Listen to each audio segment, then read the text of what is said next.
بسم اللہ الرحمن الرحیم۔ دعا کی اہمیت۔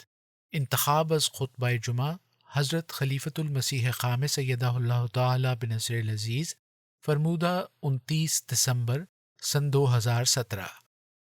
آپ یعنی حضرت مسیح موعود علیہ الصلاۃ والسلام دعا کی اہمیت بتاتے ہوئے فرماتے ہیں کہ مبارک وہ قیدی جو دعا کرتے ہیں، تھکتے نہیں، کیونکہ ایک دن رہائی پائیں گے۔ مبارک وہ اندھے جو دعاؤں میں سست نہیں ہوتے، کیونکہ ایک دن دیکھنے لگیں گے۔ مبارک وہ جو قبروں میں پڑے ہوئے دعاؤں کے ساتھ خدا کی مدد چاہتے ہیں، کیونکہ ایک دن قبروں سے باہر نکالے جائیں گے۔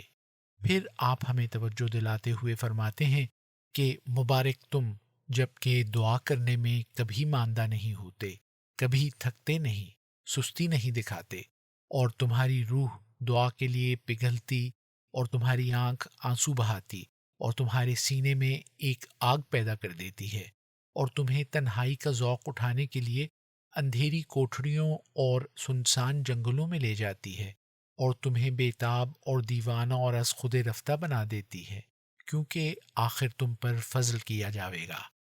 یہ حالات ایسے نہیں رہنے، ان دعاؤں سے اللہ تعالیٰ کا فضل انشاءاللہ آئے گا۔ وہ خدا جس کی طرف ہم بلاتے ہیں نہایت کریم و رحیم، حیا والا، صادق، وفادار اور عاجزوں پر رحم کرنے والا ہے۔ بس تم بھی وفادار بن جاؤ اور پورے صدق اور وفا سے دعا کرو کہ وہ تم پر رحم فرمائے گا۔ دنیا کے شور و غوغا سے الگ ہو جاؤ اور نفسانی جھگڑوں کا دین کو رنگ مت دو۔ خدا کے لیے ہار اختیار کر لو اور شکست کو قبول کر لو، تا بڑی بڑی فتحوں کے تم وارث بن جاؤ۔ دعا کرنے والوں کو خدا معجزہ دکھائے گا، اور مانگنے والوں کو ایک خارق عادت نعمت دی جائے گی۔ دعا خدا سے آتی ہے اور خدا کی طرف ہی جاتی ہے۔ دعا سے خدا ایسا نزدیک ہو جاتا ہے جیسا کہ تمہاری جان تم سے نزدیک ہے۔ دعا کی پہلی نعمت یہ ہے کہ انسان میں پاک تبدیلی پیدا ہوتی ہے، پھر اس تبدیلی سے خدا بھی اپنی صفات میں تبدیلی کرتا ہے، اور اس کے صفات غیر متبدل ہیں، مگر تبدیلی یافتہ لوگوں کے لیے اس کی ایک الگ تجلی ہے۔ خدا کی صفات میں تبدیلیاں نہیں ہوتی، بلکہ ان کا جو اظہار ہے وہ انسان اپنے اندر تبدیلی پیدا کرتا ہے تو بدل جاتا ہے۔ جس کو دنیا نہیں جانتی، فرمایا کہ گویا وہ اور خدا ہے، حالانکہ اور کوئی خدا نہیں، مگر نئی تجلی نئے رنگ میں اس کو ظاہر کرتی ہے۔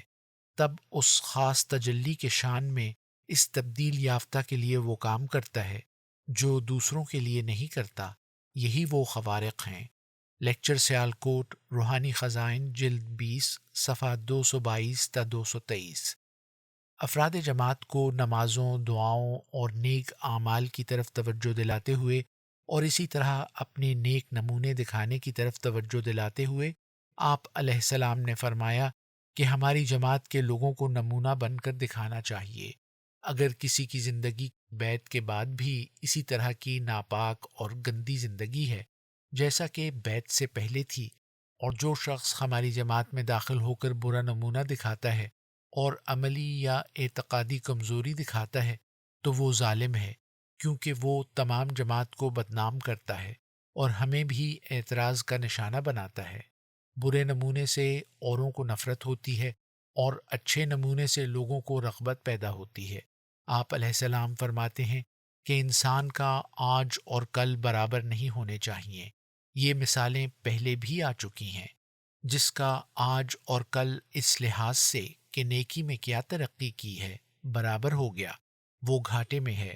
انسان اگر خدا کو ماننے والا اور اسی پر کامل ایمان رکھنے والا ہو تو کبھی ضائع نہیں کیا جاتا، بلکہ اس ایک کی خاطر لاکھوں جانیں بچائی جاتی ہیں۔ ملفوظات، جلد 10، صفحہ 137 تا 138، ایڈیشن سن 1984۔ جیسا کہ مثال بھی دی کہ ایک ولی اللہ جہاز پر تھے تو ان کی خاطر دوسرے بھی بچائے گئے۔ اللہ تعالیٰ اپنے بندوں کی اتنی غیرت رکھتا ہے۔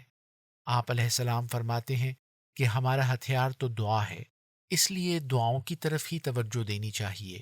فرمایا کہ مسیح موعود کے متعلق کہیں یہ نہیں لکھا کہ وہ تلوار پکڑے گا، اور نہ یہ لکھا ہے کہ وہ جنگ کرے گا، بلکہ یہی لکھا ہے کہ مسیح کے دم سے کافر مریں گے، یعنی وہ اپنی دعا کے ذریعے سے تمام کام کرے گا۔ اور فرمایا کہ یہ سب مقاصد جو ہم حاصل کرنا چاہتے ہیں صرف دعا کے ذریعے سے حاصل ہو سکیں گے۔ دعا میں بڑی قوتیں ہیں۔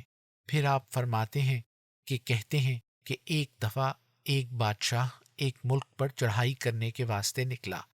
راستے میں ایک فقیر نے اس کے گھوڑے کی باگ پکڑ لی، یہ کہاوت بنی ہے، اور کہا کہ تم آگے مت بڑھو ورنہ میں تمہارے ساتھ لڑائی کروں گا۔ بادشاہ حیران ہوا اور اس سے پوچھا کہ تو ایک بے سر و سامان فقیر ہے، تو کس طرح میرے ساتھ لڑائی کرے گا؟ فقیر نے جواب دیا کہ میں صبح کی دعاؤں کے ہتھیار سے تمہارے مقابلے میں جنگ کروں گا، یعنی تہجد کی نمازوں سے، دعاؤں سے۔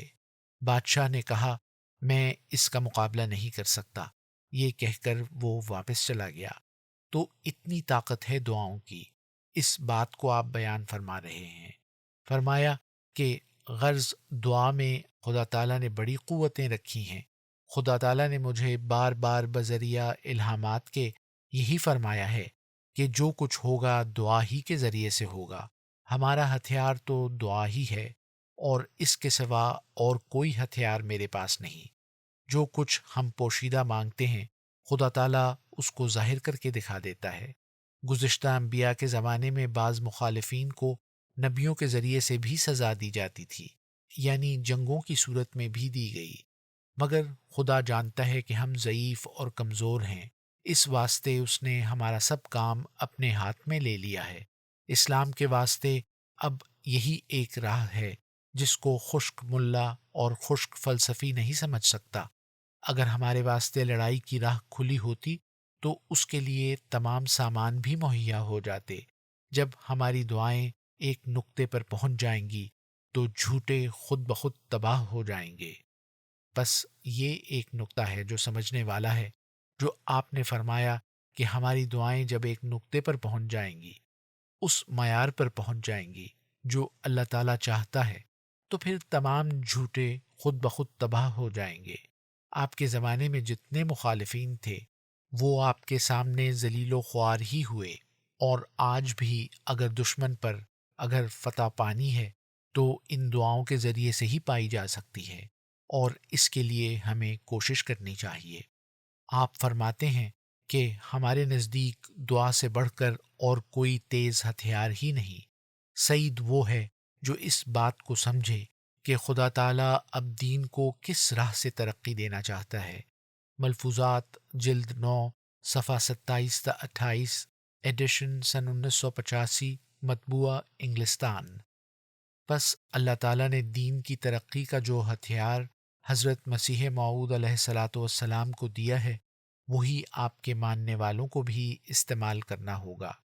یہی ہتھیار ہے جو ہمیں انشاءاللہ تمام مشکلات سے بھی نکالے گا اور باقی دشمن کو بھی خائب و خاسر کرے گا۔ بس اس طرف ہر احمدی کو توجہ دینے کی ضرورت ہے۔ آخر میں حضرت مسیح موعود علیہ السلام کی ایک دعا ہے جو آپ نے مسلم امہ کے لیے بھی کی، ہمارے جو غیر از جماعت مسلمان بھائی ہیں ان کے لیے بھی عمومی طور پر کی۔ آپ فرماتے ہیں اے میرے رب، میری قوم کے بارے میں میری دعا اور میرے بھائیوں کے بارے میں میری گریہ وزاری سن۔ میں تیرے نبی خاتم النبیین اور گناہ گاروں کے شفیع، جس کی شفاعت قبول کی جائے گی، کے واسطے تجھ سے عرض کرتا ہوں۔ اے میرے رب، انہیں ظلمات سے اپنے نور کی طرف نکال لے اور دوری کے دشت سے اپنے حضور لے آ۔ اے میرے رب، ان پر رحم کر جو مجھ پر لعنت کرتے ہیں اور جو میرے ہاتھ کاٹتے ہیں۔ اس قوم کو ہلاکت سے بچا اور اپنی ہدایت کو ان کے دلوں میں داخل فرما، اور ان کی خطاؤں اور گناہوں سے درگزر فرما، اور ان کو بخش دے، اور ان کو عافیت عطا فرما، اور ان کی اصلاح فرما، اور ان کو پاک فرما۔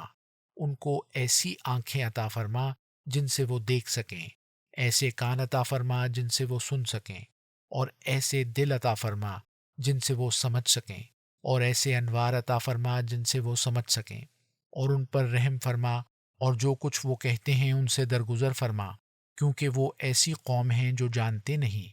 اے میرے رب، حضرت محمد مصطفیٰ صلی اللہ علیہ وسلم اور آپ کے بلند مقام کے صدقے اور ان کے صدقے جو راتوں کو قیام کرتے اور صبح کے وقت جنگ کرتے ہیں، اور ان سواریوں کے صدقے جو تیری رضا کی خاطر راتوں کو سفر کرنے کے لیے تیار کی جاتی ہیں، اور ان سفروں کے صدقے جو القرا کی طرف کیے جاتے ہیں، ہمارے اور ہمارے بھائیوں کے درمیان صلح کے سامان فرما، اور ان کی آنکھیں کھول اور ان کے دلوں کو منور فرما، اور انہیں وہ کچھ سمجھا دے جو تو نے مجھے سمجھایا ہے، اور ان کو تقوی کے طریق سکھا، اور جو کچھ گزر چکا اس سے درگزر فرما۔